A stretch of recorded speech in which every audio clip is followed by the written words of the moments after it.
আমি কাজী ফজলুল করিম কালকেই যদি একটা বিয়ে করতে চাই, তাহলে আমার বউ বলবে তোমার চেয়ে খারাপ কেউ নাই।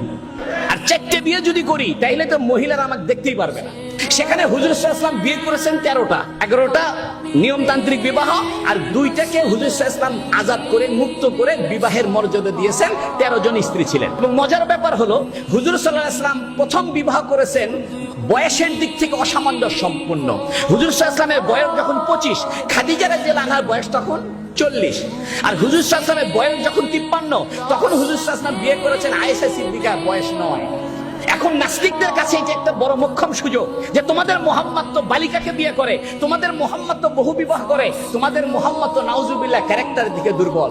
ও যুবক শুনে রাখো, ও নাস্তিকেরা শুনে রাখো, মন খুলে শুনে রাখো, হুজুর সাল্লাল্লাহু আলাইহি ওয়াসাল্লাম বিবাহ করেছেন, এটা বৈষয়িক প্রয়োজনে বিবাহ করেন নাই, এটা বায়োলজিক্যাল কারণে বিবাহ করেন নাই। হুজুর সাল্লাল্লাহু আলাইহি ওয়াসাল্লাম বিবাহ করেছেন, জীবন পৃথিবীতে অতিবাহিত করেছেন ইসলামের জন্য, তাওহীদের জন্য, মানবতার জন্য, বিশ্বাসের জন্য, পৃথিবীতে শান্তি আর রহমত প্রতিষ্ঠার জন্য।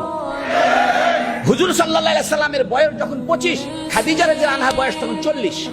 এখন আমি উল্টাটা ধরি, নবীর বয়স যদি 40 হইতো, আর খাদিজা রাদিয়াল্লাহু আনহার বয়স যদি 25 হইতো, আর হুজুর সাল্লাল্লাহু আলাইহি ওয়াসাল্লাম যদি গারে হেরাতে গিয়ে রাত্রে 6 মাস থাকতেন, দিনের বেলা বাড়িতে বাড়ি ইসলামের দাওয়াত দেন, রাত্রে বেলা নবী বাসায় থাকেন না, গারে হেরাতে থাকেন, সারা রাত নামাজ পড়েন, তাহলে 25 বছরে একজন স্ত্রী বলতো, মুহাম্মদ আপনি কি শুরু করছেন?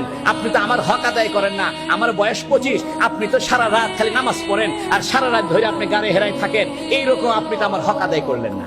এই জন্য হুজুর সাল্লাল্লাহু আলাইহি ওয়াসাল্লাম 25 বছর বয়সে 40 বছরে একজন বিধবাকে বিয়ে করেছেন, কারণ যাতে হুজুর সাল্লাল্লাহু আলাইহি ওয়াসাল্লামের ইসলাম প্রচারে মহিলাটা সহায়ক হতে পারে, ইসলাম প্রচারে হুজুর সাল্লাল্লাহু আলাইহি ওয়াসাল্লামের স্ত্রীর সান্ত্বনাটা সহায়ক হতে পারে। এই জন্য খাদিজা রাদিয়াল্লাহু আনহা বলছেন, আপনি তো অসহায়ের সহায়, আপনি তো বিধবার সহায়, সমস্ত কাজে হযরত খাদিজা রাদিয়াল্লাহু আনহা হুজুর সাল্লাল্লাহু আলাইহি ওয়াসাল্লাম সহযোগিতা করেছেন।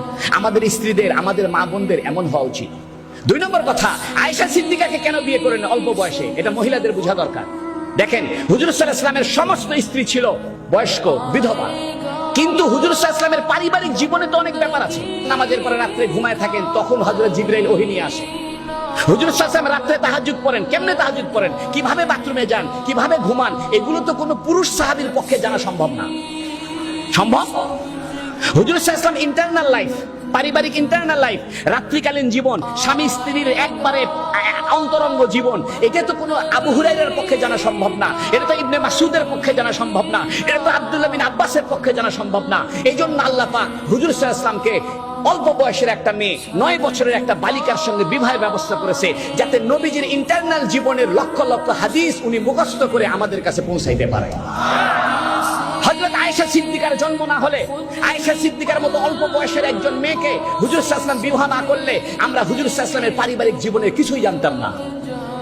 লক্ষ লক্ষ হাদিস বর্ণনা করেছেন আয়েশা সিদ্দিকা রাদিয়াল্লাহু আনহা।